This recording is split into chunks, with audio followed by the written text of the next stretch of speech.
పిత పుత్ర పవిత్ర ఆత్మ నామమున ఆమెన్. సమస్తమును సృష్టించిన వాక్కు. దివ్య జ్ఞాన వాణి ద్వారా మిలుచున్న ప్రతి ఒక్కరికి యేసు నామములో శుభములు. ఈరోజు మనమందరము ధ్యానిస్తున్న దేవుని వాక్యం రూతు గ్రంథము నుండి తీసుకొనబడినది. తండ్రి అయిన దేవుడు తన బిడ్డలను ఎప్పటికీ వదిలిపెట్టడు అని చెప్పడానికి ఈ రూతు గ్రంథం గుర్తు. రూతు గ్రంథం 1వ అధ్యాయము మనం ధ్యానించినట్లయితే కుటుంబము గురించి ధ్యానించాలి, దేవుని అనుగ్రహము గురించి ధ్యానించాలి.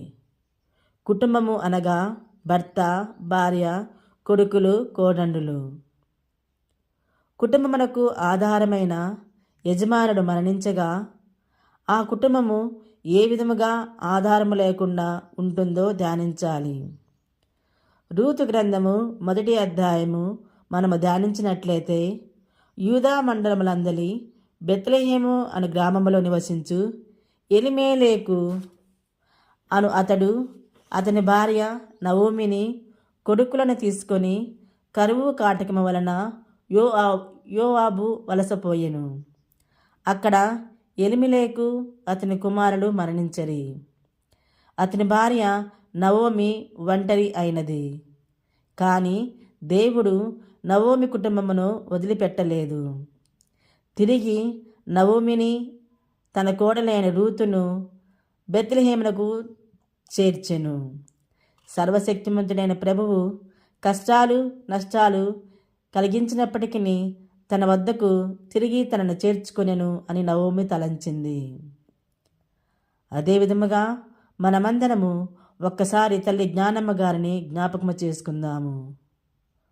నవోమి వలె తల్లి జ్ఞానమ్మ గారు ఎన్నో ఇబ్బందులకు కష్టాలకు గురి అయినప్పటికీ సర్వశక్తిమంతుడైన ప్రభువు జ్ఞానమ్మ గారికి ఉన్నత స్థితిని చేర్చెను అని మనమందరము సంతోషపడవలెను.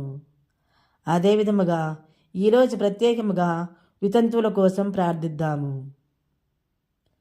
దయామైన సర్వేశ్వర తండ్రి, ఈరోజు ప్రత్యేకముగా వితంతువుల కోసం ప్రార్థిస్తున్నాము. వీరినందరినీ కాచి కాపాడినందులకు కృతజ్ఞతలు చెల్లించుకొనుచున్నాము. ప్రభువా, వీరిని దీవించి వీరికి కావలసిన మంచి ధైర్యమును మీ ఎడల విశ్వాసం కలిగి జీవించి వారి కుటుంబంలో ఉన్న వారందరినీ దీవించి నడిపించమని ప్రార్థన చేయుచున్నాము. ఈ వాక్యాన్ని తండ్రి అయిన దేవుడు దీవించి కాచి కాపాడునుగాక. ఆమెన్. నేనును నా కుటుంబమును ప్రభుని మాత్రమే సేవింతుము. నేనును నా కుటుంబమును ప్రభుని మాత్రమే సేవింతుము. మాకు ఏమి జరిగినను ఎవరు ఏమి పలికినను, మాకు ఏమి జరిగినను ఎవరు ఏమి పలికినను, ప్రభువే మాకు ఆధారం, ప్రభువే మాకు ఆనందం.